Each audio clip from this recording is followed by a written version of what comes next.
Vamos a empezar con la clase de hoy. Nos quedan todavía algunas cositas pendientes sobre perfiles laminados, que es lo que habíamos estado desarrollando en el semestre pasado. Y después ya vamos a empezar con otros temas como estructuras livianas, por ejemplo, ¿sí? Madera también nos queda pendiente. Bien, entre los temas que nos quedan pendientes todavía con perfiles laminados, está la unidad 12, la correspondiente a la unidad 12 del programa, que la pueden encontrar en el capítulo 10 del Troglia, que está referida a puentes grúa, y debido al funcionamiento que tienen estos, vamos a ver también solicitaciones de impacto y de fatiga.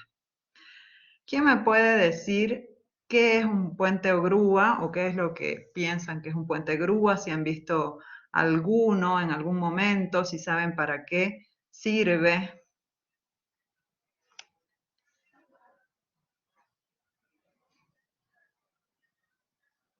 ¿Quién se anima a ver a decirme? Para la industria pesada, más que nada, ingeniera. Ajá, o sea, ¿qué uso tiene específicamente?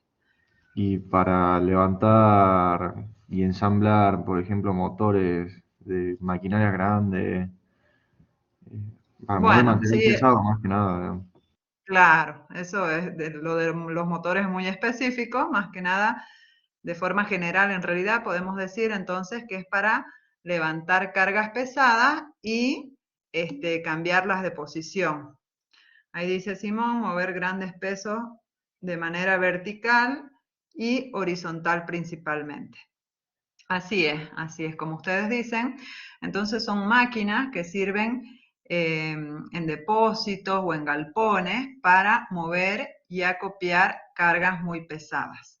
Los puentes grúa tienen dos tipos de movimiento, ya lo vamos a ir viendo, y específicamente la parte del puente grúa, que es toda la parte móvil, esta que estoy señalando acá, corresponde más a la disciplina de la ingeniería mecánica, ¿sí? A nosotros lo que nos interesa, más que nada, son las vigas carril, que son estas vigas longitudinales sobre las cuales se apoya el puente grúa y que además se vincula al resto de la estructura de la nave industrial. O bueno, dependiendo de cómo sea el puente grúa, si es como en este caso, bueno, se estaría vinculando a las columnas de la nave industrial, ¿sí? Entonces, vamos a ir viendo, primero vamos a hacer una descripción general de cuáles son las partes de un puente grúa, para que después cuando yo me refiera a ellas sepan de qué estamos hablando. Entonces, el puente grúa en sí es esta viga de puente grúa que tiene un carro de carga que se desplaza de forma transversal con todo un sistema para levantar cargas pesadas, ¿sí? El puente grúa o la viga de puente grúa hay de distintos tipos, ya vamos a ir viendo fotos para que ustedes se puedan ir dando idea, pero podrían ser, por ejemplo, reticuladas, como esta que tenemos acá, o de alma llena, como esta que tenemos acá. Además, el puente grúa apoya en los costados sobre carros frontales, ¿sí? Si lo vemos en planta, a este mismo gráfico, acá tenemos las columnas de la nave industrial que están apoyadas, perdón, están puestas cada cierta separación, como ya habrán visto en una nave industrial, aproximadamente cada 5 metros, eh, sobre las cuales apoya la viga carril. La viga carril es la viga sobre la cual se desplaza el carro frontal, que lo podemos ver acá, y le permite hacer el movimiento longitudinal a lo largo de toda la nave industrial. Acá tenemos el carro de carga, visto desde arriba, que es el que permite hacer movimientos transversales. Como les decía, toda esta parte de acá, referida al puente grúa en sí, pertenece a la rama de la ingeniería mecánica, pero esta viga carril ya es más específica de la parte civil. Bueno, esa viga carril entonces se apoya cada tanto en columnas Generalmente lo que se intenta es que esa viga carril sea continua para poder redistribuir mejor los esfuerzos en la viga, porque si fuera simplemente apoyada, tendríamos la desventaja de tener mayores momentos en tramo y no aprovechar la posibilidad de tener un momento negativo en los apoyos que nos disminuye el momento en el tramo. Para analizar esta viga carril, tenemos que hacer una envolvente de solicitaciones. Recuerden, eso lo habrán visto en estabilidad cuando nosotros analizamos las solicitaciones de una viga para distintas posiciones de un carro móvil. Entonces eso nos permite saber cuáles van a ser las máximas solicitaciones y las mínimas solicitaciones que vamos a tener para una sección determinada. Bueno, vamos viendo distintos ejemplos y sobre los ejemplitos les puedo ir haciendo algunas acotaciones, ¿sí? Acá tenemos, por ejemplo, un puente grúa monorriel. ¿Por qué se llama monorriel? Porque solamente tiene un riel sobre el cual se desplaza el carro de carga y tiene la configuración reticulada que les había mencionado antes que podía hacer. Este también es monorriel, porque fíjense que sobre una única viga de alma llena se desplaza el carro de carga, pero en este caso la viga es de alma llena. Acá tenemos algunos puentes grúa que son birriel. Ya en este caso fíjense que tenemos dos vigas paralelas y que el carro de carga se encuentra montado entre medio de las dos vigas, perdón, para desplazarse transversalmente. Este tipo de puente de grúa, bueno, ya se empieza a usar cuando las cargas que vamos a levantar son mucho mayores, ¿sí? Cuando nos referimos a la carga que vamos a levantar, ustedes cuando vayan a la norma o cuando lean bibliografía respecto del tema, van a escuchar hablar de carga nominal. Esa es la carga que levanta el puente de grúa y cada uno tiene una cierta capacidad, o sea, una máxima carga nominal que puede levantar, ¿sí? Acá podemos ver un puente grúa monorriel donde el carro de carga está montado por debajo de las vigas de puente grúa. Acá está montado por encima, ¿sí? Ahí tienen un esquema también como para que lo vean desde arriba. Además, esto, a ver, creo que eso ya lo tengo más adelante, ya les voy a decir. Bueno, acá es otro birriel, fíjense que este es mucho más grande, donde incluso tiene adherida a la viga del puente grúa la cabina de operación, ¿sí? Y además, fíjense que tiene una pasarela de inspección y, bueno, mientras más grande sea el puente grúa y más elementos contenga, mayor va a ser la carga que le va a llegar a la viga carril, que es la que nosotros necesitamos diseñar.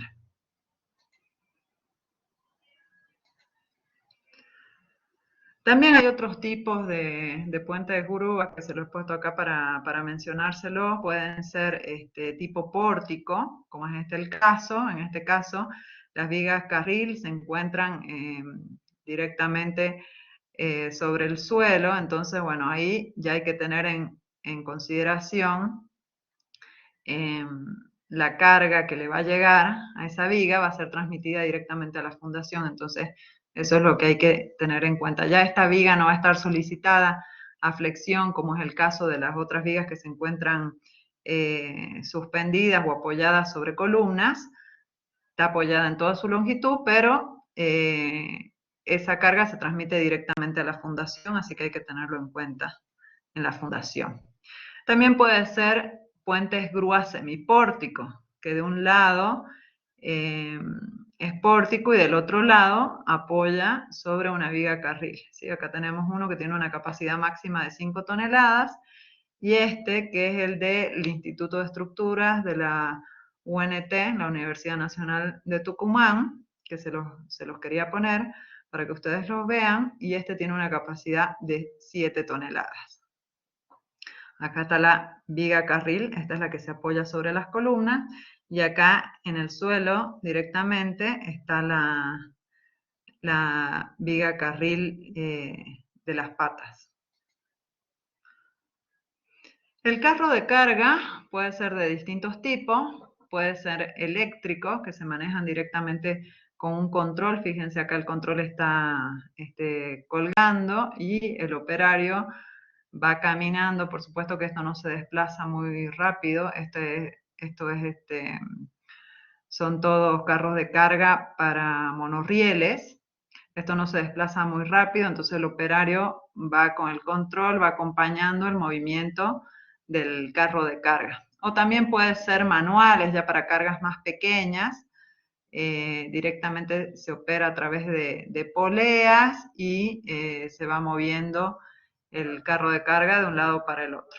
Y después tenemos carros de carga para los puentes grúas birrieles. Fíjense, acá tiene para apoyar en las dos vigas del puente grúa, y estos ya son para cargas más pesadas, ¿sí? El carro de carga se mueve de forma transversal, habíamos dicho, ¿no? Ese movimiento que se produce en algún momento, o sea, se produce el movimiento y en algún momento hay que frenar la carga en la posición que deseamos, y ahí se producen fuerzas de frenado transversales que nosotros tenemos que tener en cuenta. Bien, esa fuerza de frenado transversal la vamos a considerar como un porcentaje de la carga que estamos moviendo, ¿sí? Entonces, es aproximadamente un 20% del peso del carro de carga, o sea, el peso de esto que es el carro de carga, más todo el aparejo de izaje, ya sea que sean cadenas, gancho, el control en el caso que fuera, más la carga nominal del puente, que quiere decir la carga que puede levantar, ¿sí? Entonces, esa fuerza de frenado transversal la vamos a considerar como un 20% de toda esa carga. El puente de grúa, a su vez, apoya sobre el carro frontal. El carro frontal es el que habíamos dicho que le da el movimiento longitudinal a lo largo de toda la nave al puente de grúa. Y por lo general tiene una rueda que es la rueda motora, es la que produce el motor, y la otra que acompaña el movimiento. También al producirse el movimiento de forma longitudinal, en algún momento, al frenar el puente grúa o al detener su movimiento, se producen fuerzas de frenado longitudinales, ¿sí? Y en ese caso, esas fuerzas de frenado son aproximadamente el 10% de la carga máxima por rueda del carro frontal, que son todas las cargas que le llegan hasta el carro frontal, ¿sí? El 10% de esa carga. Esta es la que les decía de la rueda motora del puente grúa del Instituto de Estructura de la UNT. Y acá se alcanza a ver, no sé si alcanzan a ver, este es el piso, digamos, terminado, y acá abajo en un canal se encuentra el riel. Y ahí está la rueda que tiene como un diente, ¿sí? Que se posiciona por arriba del riel. Bien, además como estos movimientos de cargas pesadas pueden llegar a tener mucha inercia, bueno, como forma de seguridad se deben poner o diseñar topes extremos que nos detengan el puente de grúa en la posición máxima a la que se le va a permitir llegar, ¿sí? Bien, todos esos elementos, entonces, tanto el tope extremo, las uniones, la viga carril, todas las soldaduras correspondientes a las uniones, y cada detalle debe ser diseñado teniendo en cuenta todos estos movimientos que va a tener el puente grúa. Entonces, ahora nos aparecen solicitaciones que antes no habíamos tenido en cuenta, ¿sí? Entonces, bueno, ahí ya en el título yo les había dicho que íbamos a hablar acerca de impacto y sobre fatiga. ¿Qué entienden ustedes por carga de impacto y de fatiga. ¿En qué momento piensan que se producen o por qué se producen? ¿Qué las produce? Empecemos con las de impacto.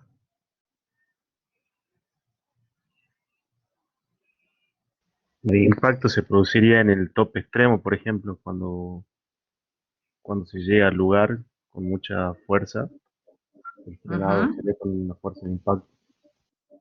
Ajá, bien. ¿Y las de fatiga?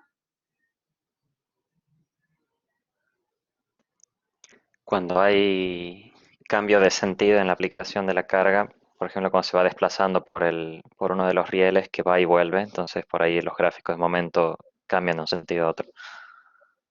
Exactamente. Podemos pasar de tener momentos positivos a momentos negativos en la misma sección y se produce muchas veces la repetición de esa carga y descarga, ¿no es cierto? Tenemos varios ciclos de carga y descarga. Bueno, entonces hagamos un leve repaso y completemos esos conceptos.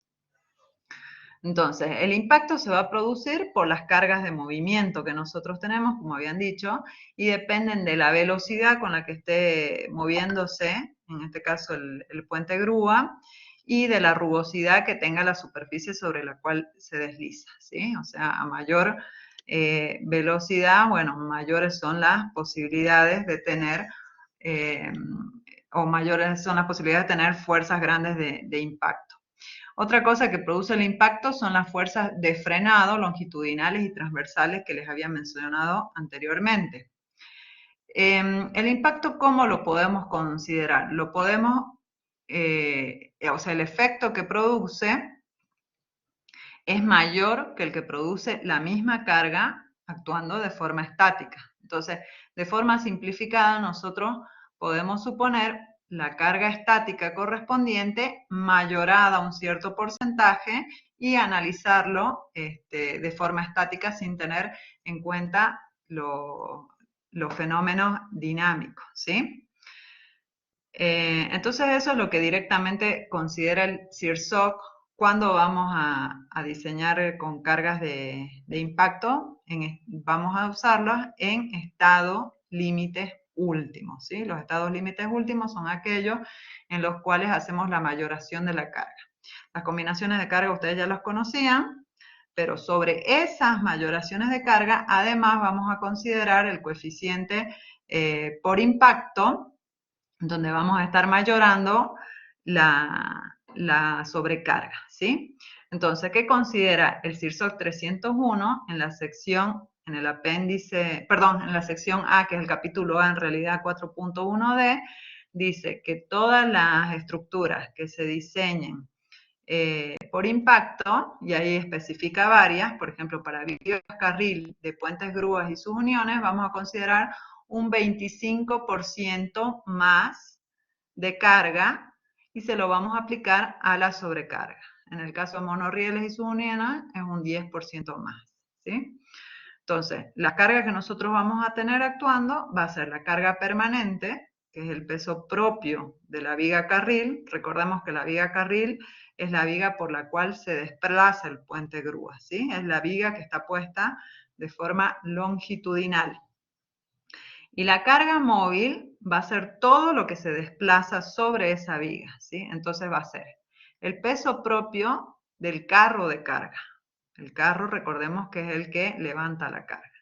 Más la carga nominal, que es la carga que se levanta, más el peso propio de la viga del puente grúa, que es la viga transversal, más el peso propio del carro frontal, ¿sí? Entonces la carga móvil, que se considera es todo lo que está, todo lo que apoya sobre la viga de carril y es toda la parte móvil, ¿sí? Es el puente grúa en sí.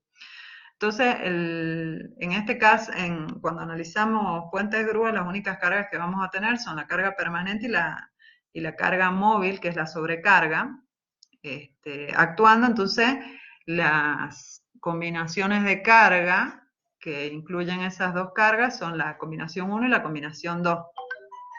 La combinación 1 va a ser la que nos va a dar las mayores solicitaciones porque era 1,2 de la carga permanente más 1,6 de la sobrecarga.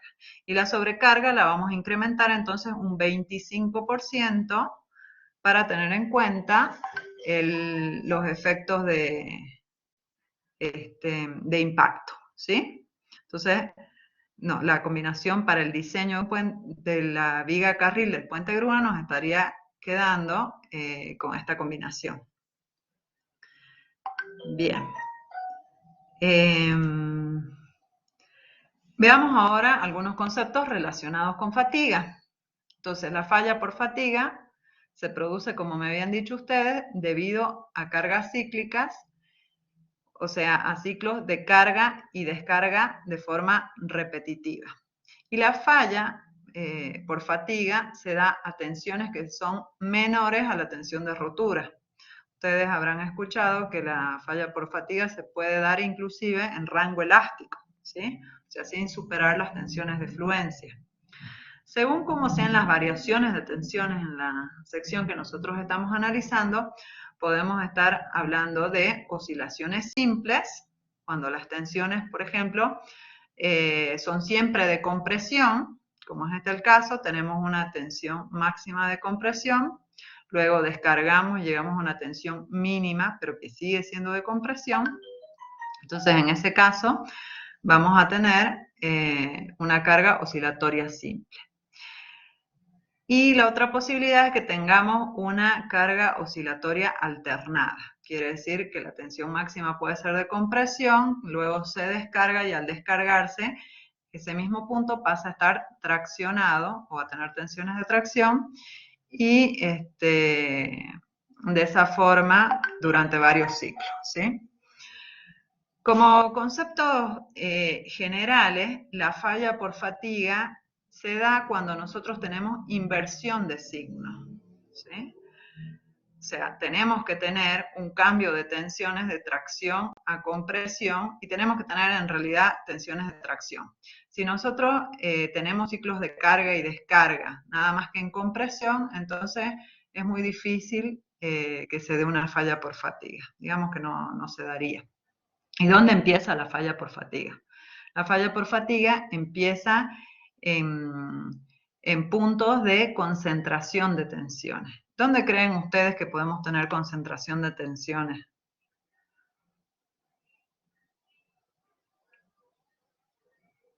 ¿Cuáles puntos específicos se les ocurre que pueden tener concentración de tensiones?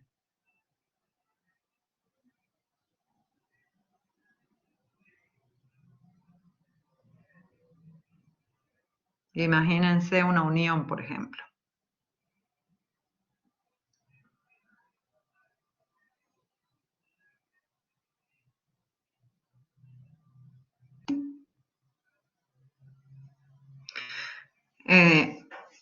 Acá Gerardo dice en la unión del riel y la viga.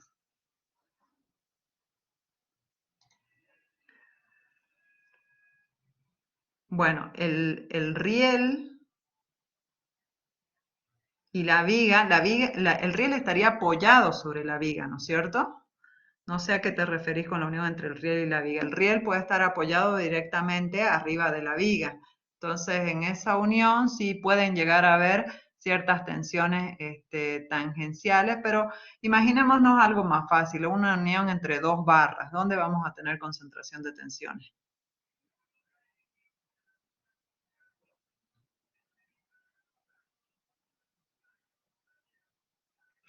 Bueno, específicamente vamos a tener en los lugares donde tengamos, por ejemplo, una disminución de la sección transversal, ¿sí? Si nosotros tenemos una unión con bulones en una barra, bueno, en esa sección transversal vamos a tener una concentración de tensiones porque tenemos un menor área.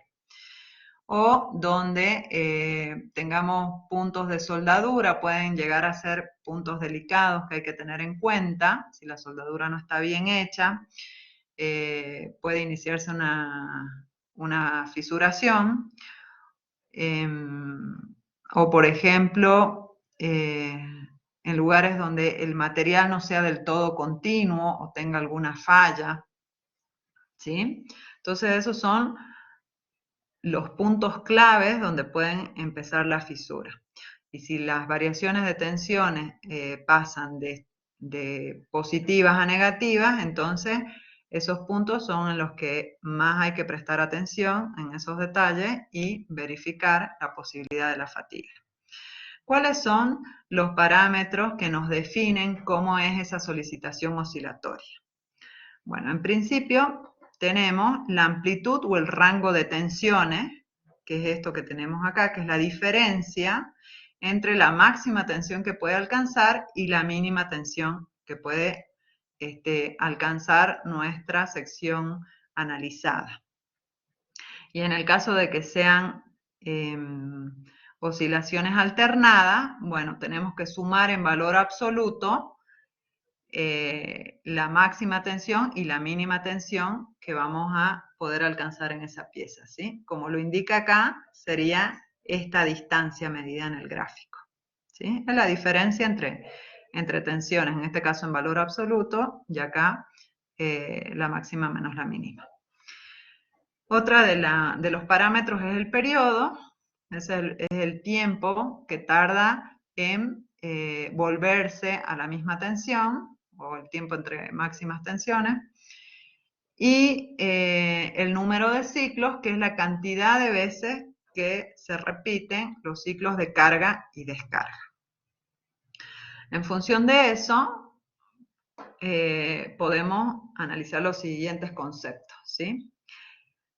Existe una cantidad de ciclos de carga para los cuales muy difícilmente se produzca la fatiga. O sea, si los ciclos de carga son menores a 20.000, es muy difícil que se produzca la fatiga, salvo que el rango de tensiones sea muy grande, ¿sí? Pero si no, podemos obviar o descartar la necesidad de verificar a fatiga. A partir de los 20.000 ciclos y hasta los 100 millones de ciclos, entonces la resistencia de la pieza a fatiga va disminuyendo a medida que aumentamos la cantidad de ciclos, ¿sí? Y superados ya los 100 millones de ciclos, directamente no disminuye la resistencia por el efecto de la fatiga, ya como que se vuelve independiente. Son tantos ciclos que ya no depende de eso. Pero lo que puede ocurrir es que si nosotros tenemos un umbral o un rango de tensiones, perdón, pequeño, no importa la cantidad de ciclos que tengamos, puede ser que la pieza no falle, ¿sí? Entonces, ese umbral o ese límite que nos define para una cantidad de ciclos indefinida si la pieza va a fallar o no, se llama umbral de rango de tensión. Entonces, pasando en limpio, si nuestro rango de tensión de trabajo es menor que este umbral de rango de tensión, entonces nuestra pieza no va a fallar por fatiga, ¿sí? Porque esa es la cantidad, ese es el delta, digamos, de tensión a la que puedo solicitar la pieza de por vida para un número indefinido de ciclos sin que falle. ¿Se entendió ese concepto?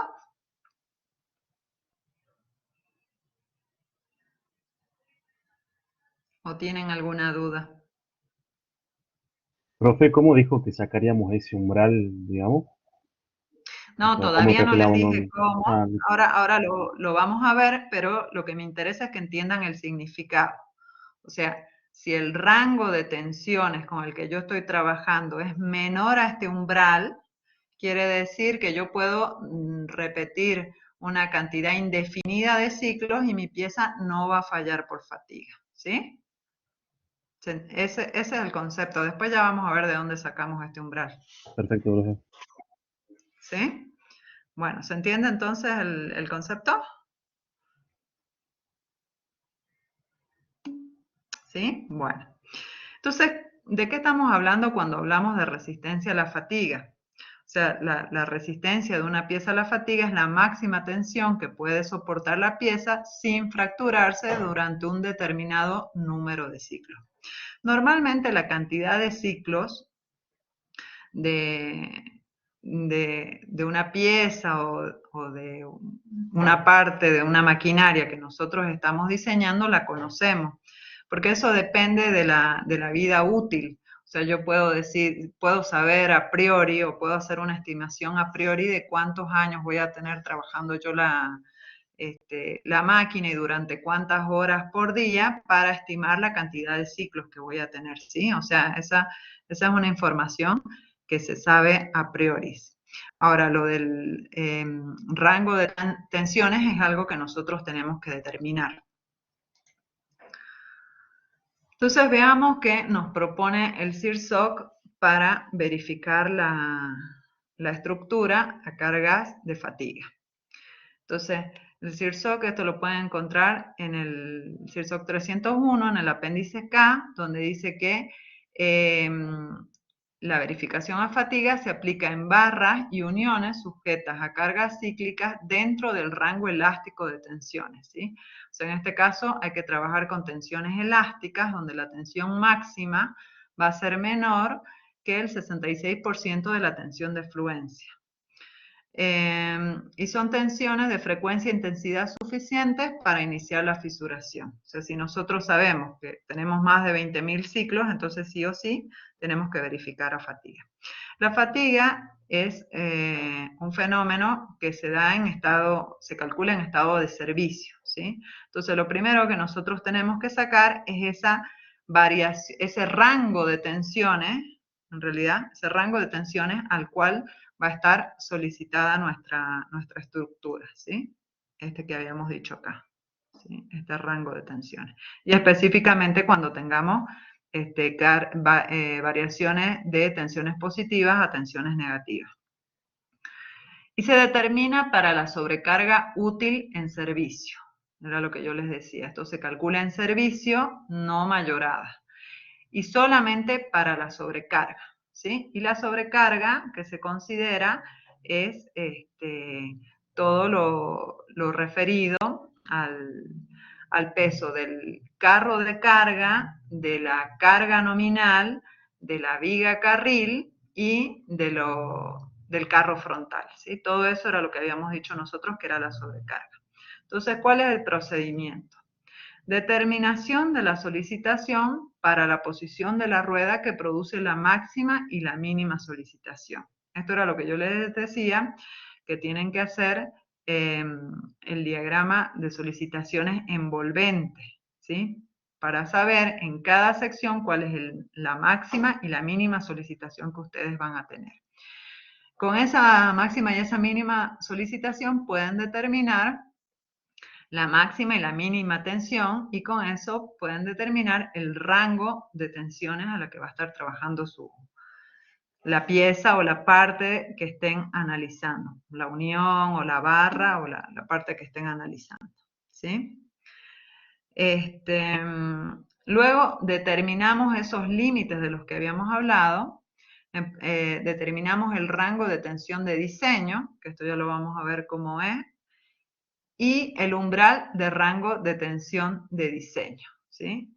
Recuerden que el concepto del umbral de rango de tensión de diseño es que cualquier rango de tensión que sea menor a este no va a fallar por fatiga. Y el rango de tensión de diseño es el que nos va a decir que si nosotros superamos este rango, entonces la pieza va a fallar por fatiga y si no lo superamos quiere decir que verifica. Este rango de diseño, de tensión de diseño, lo vamos a determinar en función de la categoría de tensión, de un coeficiente, que ya les voy a indicar dónde se determina, y del número de ciclos. Esto, como les digo, lo conocemos a priori porque depende de la vida útil de la parte que estemos analizando, ¿sí? Entonces, lo que nosotros tenemos que verificar es que nuestro rango de tensiones no supere nuestro rango de tensiones de diseño, ¿sí? Entonces, veamos acá más o menos cómo es que determinamos todos estos parámetros. En la norma, en el apéndice K, van a tener la tabla AK31, donde están los parámetros para el diseño a fatiga.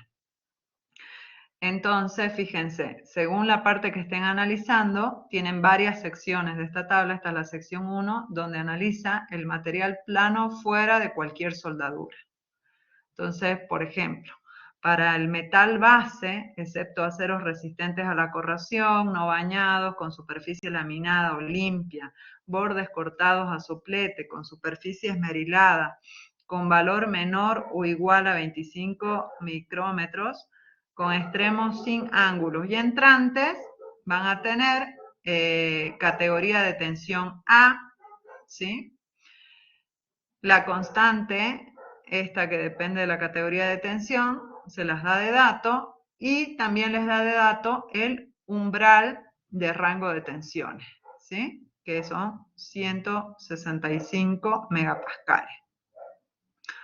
O sea, si mi rango de tensiones es menor a 165, entonces yo no necesitaría verificar a fatiga. Punto potencial de inicio de fisura fuera de toda soldadura o unión estructural, ¿sí? Acá hace la referencia. Y para cada categoría de tensión, ustedes van a encontrar en la norma, acá les he puesto de ejemplo para la categoría A y B, que son las que la partecita de la tabla que les recorté para que vean cómo es. El rango de tensión de diseño tiene una fórmula diferente, pero está en función de ese coeficiente, como habíamos dicho, CF, que lo sacan acá directamente de la tabla, de N, que es la cantidad de ciclos, que esa la conocemos de antemano, elevado a la 0,3333. Esto, por supuesto, que va a ser mayor que el umbral de rango de tensión.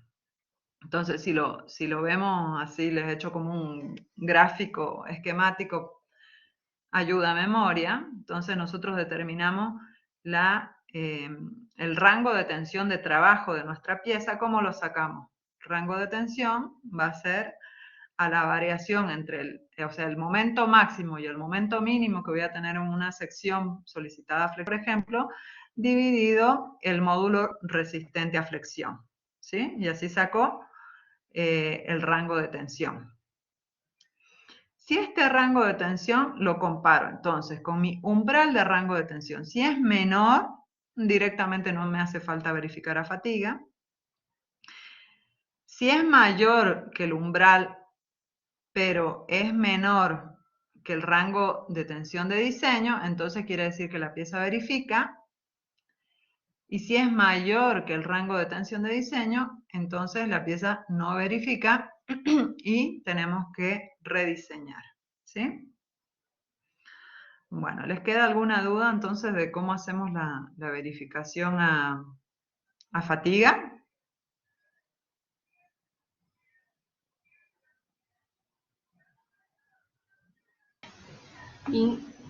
Ingeniera, para el delta de los momentos, ¿son, o sea, con momentos del mismo signo?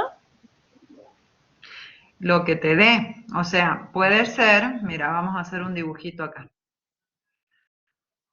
Vos vas a tener, en principio, una viga continua, ¿sí? Que es la viga carril, que va a tener algunos apoyos, a ver, que va a tener algunos apoyos que van a estar cada tanto, ¿sí?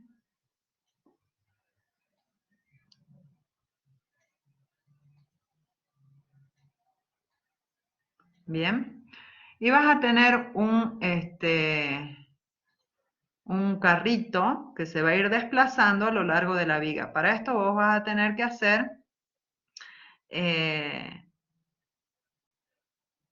la envolvente de los diagramas de momento. Entonces, dependiendo de la separación y de la carga que vos tengas, te pueden dar envolventes, por ejemplo, de este tipo. Supongamos que vamos a analizar el momento, porque por otro lado tenemos que analizar el corte. Supongamos que te va a dar un envolvente así, y por debajo vas a tener una cosa así. Esta es la envolvente, ¿sí? Entonces, para esta sección,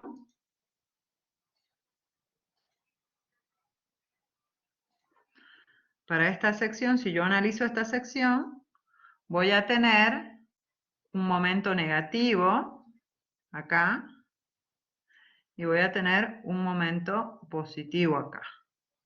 Si analizo esta sección, voy a tener un momento negativo acá y un momento quizá nulo acá, ¿sí? Esta es la diferencia de momento que vos tenés que analizar para sacar cuál es tu rango de tensión,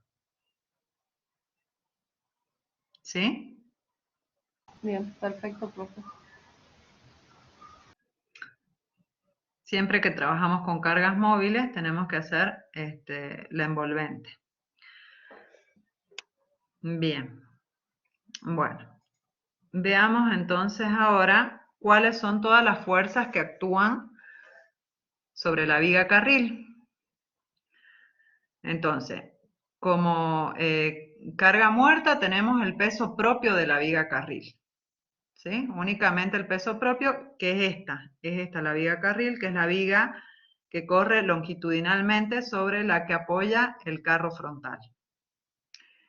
Después, como carga viva, tenemos la reacción vertical del puente grúa. O sea, de todo el peso que tenemos acá, o sea, tenemos el peso del carro de carga, tenemos la carga que levantamos, tenemos el peso de la viga del puente grúa, tenemos el peso de los carros frontales que vendrían a estar acá.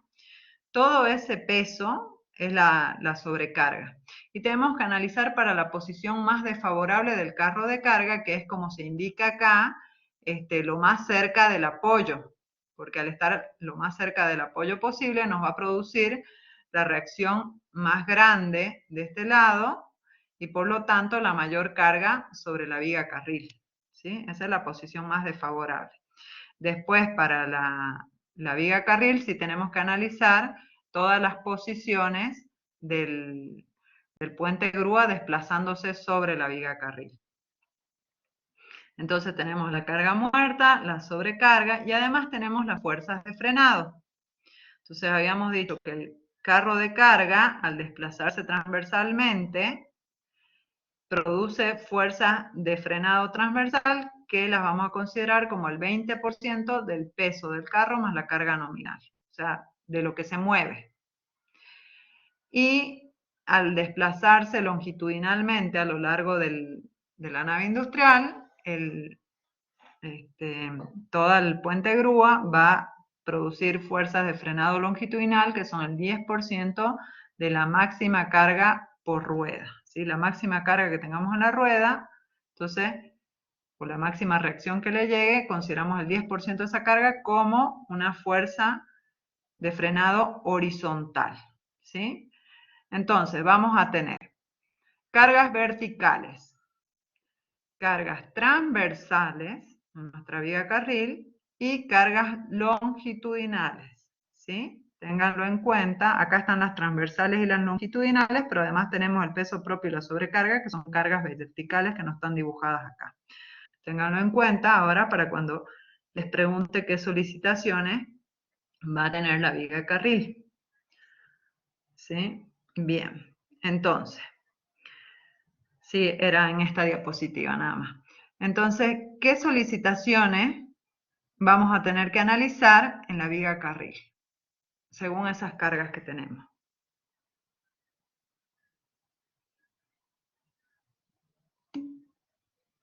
Torsión, sí, podemos llegar a tener torsión.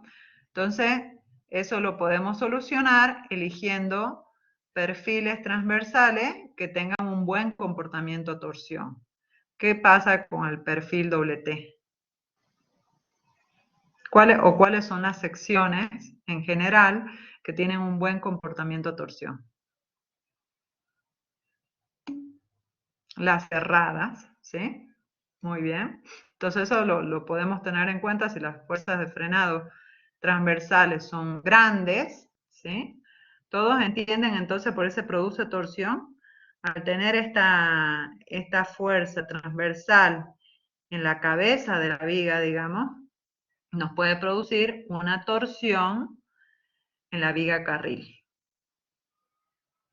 Entonces, si esta fuerza es muy grande, la torsión va a ser muy grande, entonces quizás es más adecuado elegir perfiles de secciones cerradas. ¿Qué otras solicitaciones vamos a tener?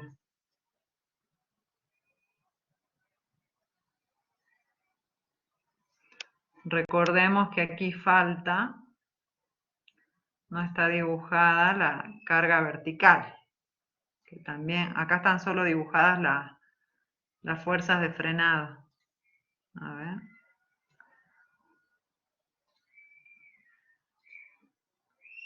Vamos a tener también una carga vertical, ¿sí? Entonces, ¿qué otras solicitaciones vamos a tener?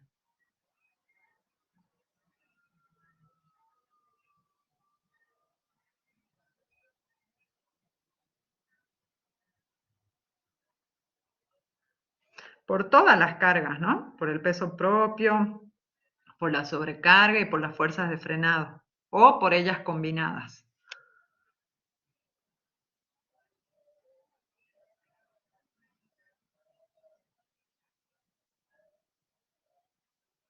¿Qué otra? ¿No se les ocurre ninguna otra solicitación? Corte, vamos a tener corte, por supuesto, y si tenemos corte, ¿qué más vamos a tener? Flexión, exactamente. ¿Y qué tipo de flexión vamos a tener?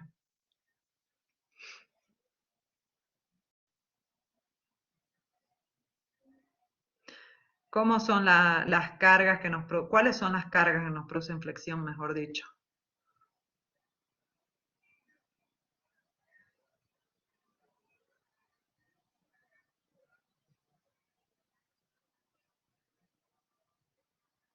La carga vertical por un lado, ¿y hay alguna otra que nos produzca flexión? Esta nos produce flexión alrededor del eje de mayor inercia. ¿Y tenemos alguna otra carga que nos produzca flexión?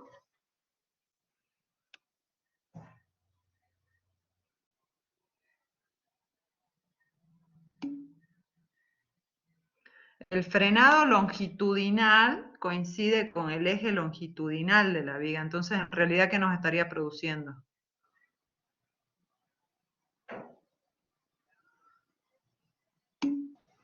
Un normal, exactamente, un esfuerzo normal. Pero si a la transversal nosotros, fíjense, ustedes dijeron que producía torsión esta, ¿no? Entonces, si a la torsión, ¿por qué produce torsión? Supongamos, acá no está terminada de dibujar, a ver, la terminemos de dibujar en primer lugar a la viga. Está cortada ahí. La vamos a terminar de dibujar. ¿Sí? Entonces, si nosotros en lado transversal lo desplazamos al baricentro de la sección, que puede ser para un lado o para el otro, ¿no? Como está dibujado ahí arriba, yo lo voy a dibujar a un lado nada más. Ahí es donde aparece la torsión de la que hablaba el compañero. ¿Sí? Acá es donde aparece el momento torsor, que es ese. Y esta, ¿qué nos produce?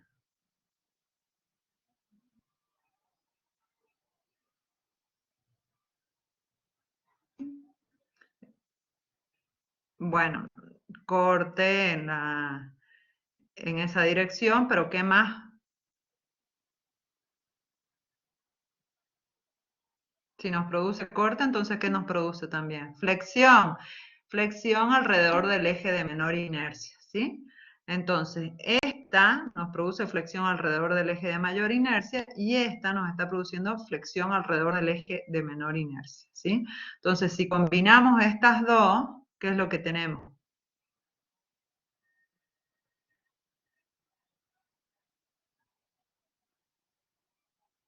¿Qué tipo de flexión es esa?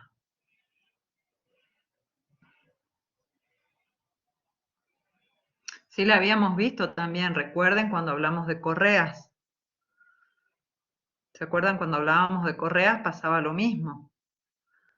Teníamos una componente, flexión oblicua, exactamente, Y bueno, y si consideramos, lo que pasa es que el frenado transversal y el frenado longitudinal no se dan al mismo tiempo, ¿sí? Si se dieran al mismo tiempo y tuviéramos compresión, también sería flexión compuesta. Pero no se dan al mismo tiempo porque primero hacemos un desplazamiento transversal y ahí se aparece la flexión transversal, perdón, el frenado transversal, y después hacemos el movimiento longitudinal y ahí se da el esfuerzo axial, ¿sí? No se dan al mismo tiempo. Entonces lo que vamos a tener es flexión oblicua, no compuesta, ¿sí? Oblicua. O disimétrica, como le habíamos llamado, o como lo van a encontrar en el Troglia. Y esto ya lo habíamos estudiado cuando hablamos de correas metálicas, ¿sí? Entonces, bien, ustedes han hecho muy bien el análisis. Entonces, los estados últimos, ya como haciendo un resumen y cerrando el tema, los estados últimos que tenemos que tener en cuenta, que tenemos que verificar, van a ser en su mayor parte para la combinación 2, porque es la que mayores cargas nos van a dar. Recuerden que solo vamos a combinar cargas muertas y cargas vivas, y esas cargas vivas a su vez van a estar mayoradas un 25% para tener en cuenta las cargas de impacto, ¿sí? Entonces, básicamente los estados límites últimos los vamos a analizar para la combinación 2, o los vamos a combinar, a verificar para esa resistencia de diseño, y, perdón, para esa resistencia última, y las resistencias de diseño que tenemos que verificar son a flexión, como habíamos dicho, alrededor del eje X, alrededor del eje Y, y flexión disimétrica. O sea, esto lo hacemos por independiente, ya lo habíamos hecho, ¿no? Para correas. Y la flexión disimétrica, recordemos que lo único que hay que verificar era una ecuación de interacción, ¿sí? Que era algo así como el momento alrededor del eje X último dividido el momento alrededor del eje X de diseño más el momento alrededor del eje Y último dividido el momento de diseño alrededor del eje Y, y que eso sea menor o igual que 1. ¿Sí? Esto lo vimos creo que en la última clase del semestre pasado. Y las verificaciones que tenemos que hacer entonces son para los estados límites últimos de plastificación, que esto era por flexión, ¿no? Esto ya lo habíamos visto, de pandeo lateral torsional, pandeo local del alma y pandeo local del ala. Por supuesto que si trabajamos con secciones compactas, o con elementos compactos, entonces estas dos últimas no harían falta, ¿sí? Pero todo esto ya lo hemos visto anteriormente. Tenemos que verificar además la resistencia al corte y la resistencia a cargas concentradas, que eso también lo habíamos visto cuando hablamos de flexión. En realidad son varias las resistencias que habíamos visto, pero en este caso la única que tenemos que verificar es fluencia local del alma y pandeo local del alma, ¿sí? La fluencia local del alma era de donde apoya la rueda o de donde tenemos la carga puntual a cierta altura de la viga, digamos por acá abajo, y con una extensión que tiene que ser de 2 veces h, h siendo la distancia desde donde apoya la rueda hasta donde se aplica la carga, más 5 centímetros, y en esa longitud tenemos que verificar que esa sección no plastifique, ¿sí? Y por otro lado tenemos que verificar el pandeo local del alma. Bueno, las fórmulas para eso también lo tenían cuando vimos resistencia a flexión, ¿sí? Entonces, lo importante de acá es que recuerden que son los mismos estados límites que tenemos que verificar para cualquier viga, pero teniendo en cuenta el impacto, que es mayorar un 25% la sobrecarga. Y recuerden que la sobrecarga se considera a toda carga que se mueve, ¿sí? Es todo lo que incluye el puente grúa, inclusive la carga que levanta, la carga nominal. Y después para las combinaciones de servicio, ahí sí tenemos que verificar la resistencia a la fatiga, como habíamos visto anteriormente, determinando el rango de tensiones y solo se determina para la sobrecarga útil, ¿sí? O sea, este rango de tensiones también trabajamos solamente con la sobrecarga, no con el peso propio. Y por otro lado, algo que siempre hay que verificar en todos los elementos son las deformaciones verticales y horizontales. Nada más que los límites que lo pueden sacar de la norma están en una tabla en el apéndice L, son distintos cuando hablamos de una viga común y corriente a que cuando hablamos de una viga carril, ¿sí? Esos límites varían un poquito. Para ver cómo es el desarrollo, cómo se encara el diseño de una viga, de un puente grúa, o de una viga carril, perdón, de un puente grúa, pueden ver en el ejemplo 17 del CIRSOC 301, ahí tienen un ejemplo bien desarrollado. No sé si les queda alguna duda, quieren consultar algo, ya con esto estaríamos terminando la clase de hoy.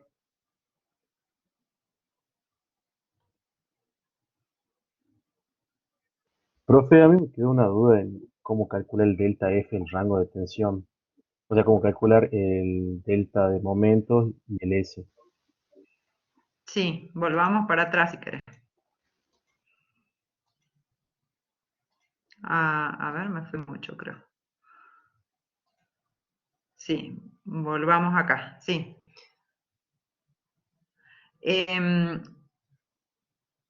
¿Recuerdan de las líneas de influencia de estabilidad?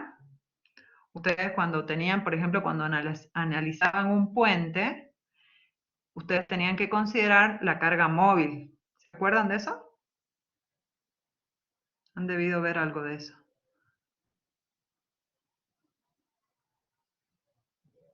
¿Se acuerdan o no?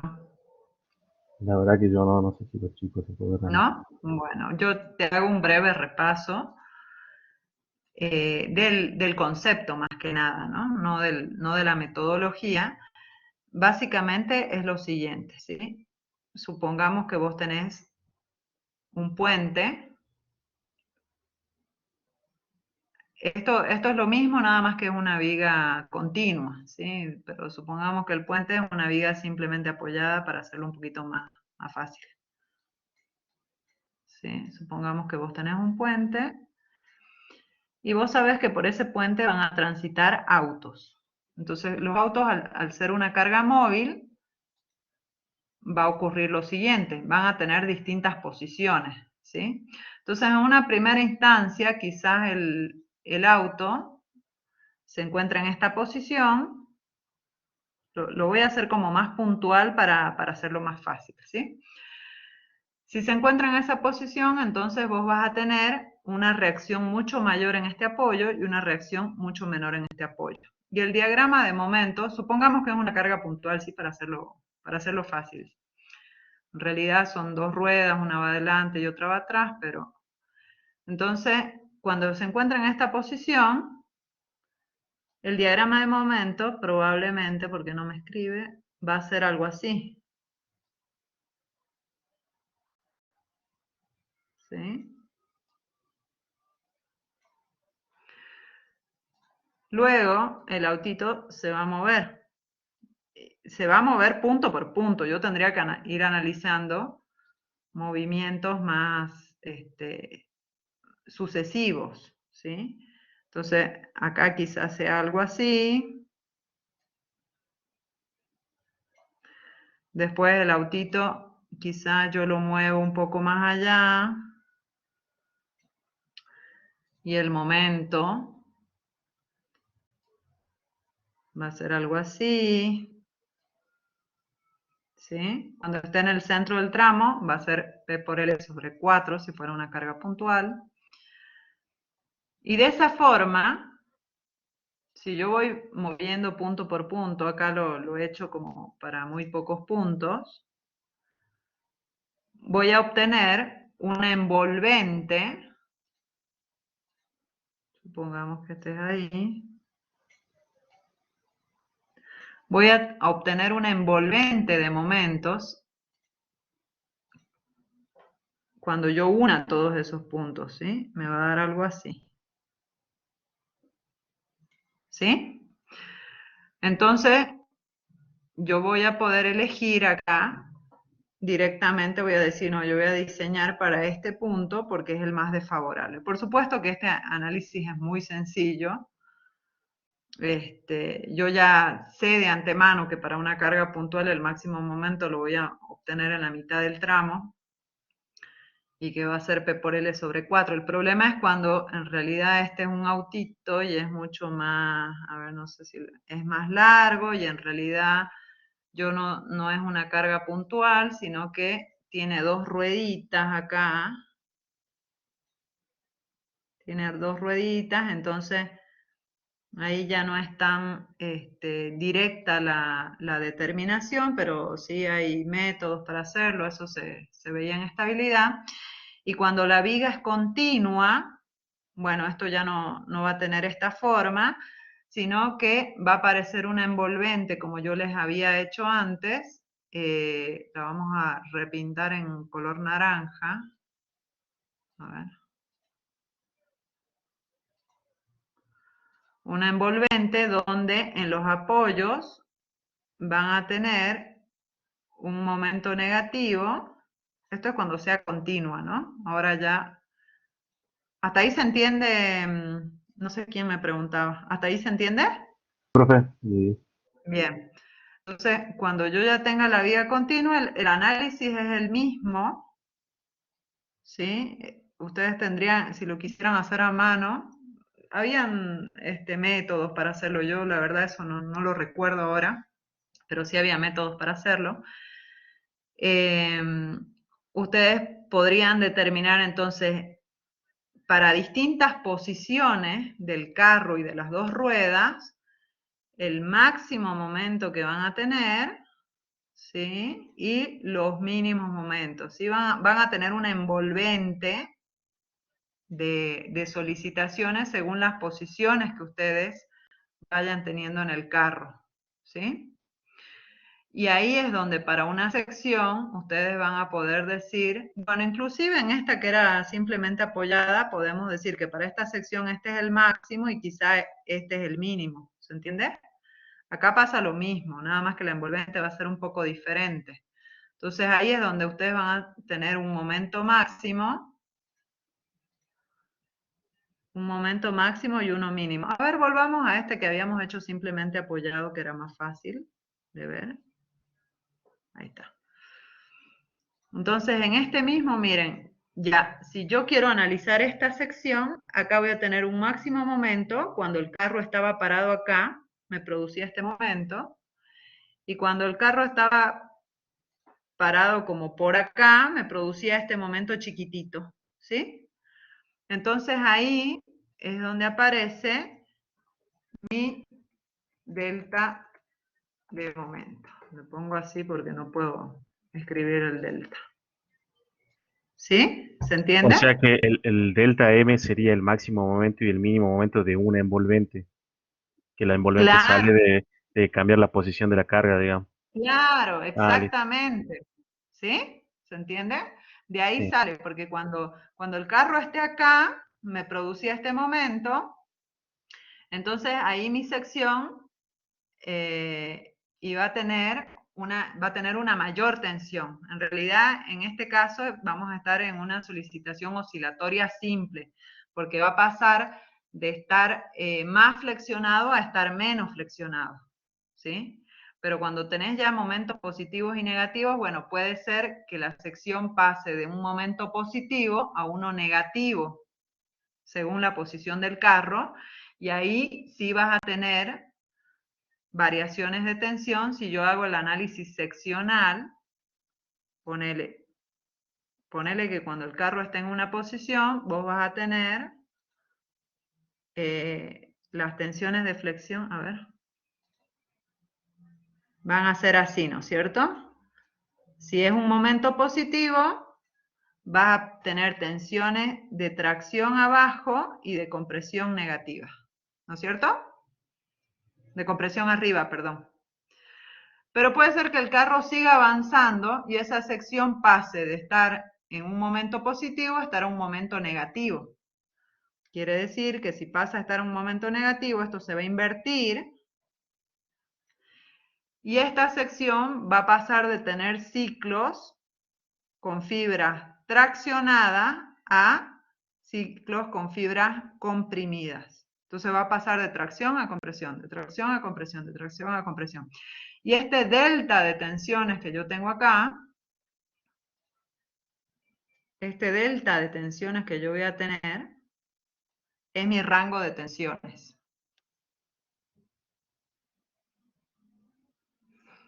¿Se entiende? Y claro, ¿y el En S este qué era, caso, profe? el S es el módulo resistente Listo, a flexión, listo. que era el momento de inercia. ¿Se acuerdan que era Sí, sí, sí, sí. esto? Yo lo puedo reemplazar directamente acá por el momento de inercia, dividido el momento de inercia, acá multiplicado por la distancia a la fibra donde yo estoy calculando la tensión. ¿Se acuerdan? Eso es de estabilidad. Sí, profe. Sí. Bien. En este ejemplo que les di acá, que en realidad pasa siempre está en un momento positivo, pero pasa de ser más grande el momento a ser más pequeño, el diagrama de tensiones simplemente pasaría, estaría más traccionado y pasaría a estar menos traccionado, ¿sí? Y en ese caso el rango de tensiones sería desde acá hasta acá. ¿Sí? Pasaría de estar más traccionado a estar menos traccionado, más traccionado a menos traccionado. Y este de estar más comprimido acá a menos comprimido. ¿Se entiende? Perfecto, profe, gracias. Bueno, buenísimo. ¿Queda alguna otra duda? Recuerden entonces, como para cerrar, que el impacto lo tenemos en cuenta en los estados límites últimos, ¿sí? Mayoramos simplemente la sobrecarga un 25%. Y la fatiga la verificamos con los estados límites de servicio, ¿sí? También lo verificamos únicamente para la sobrecarga. Eso lo tienen que saber. Son preguntas de examen. ¿Bien?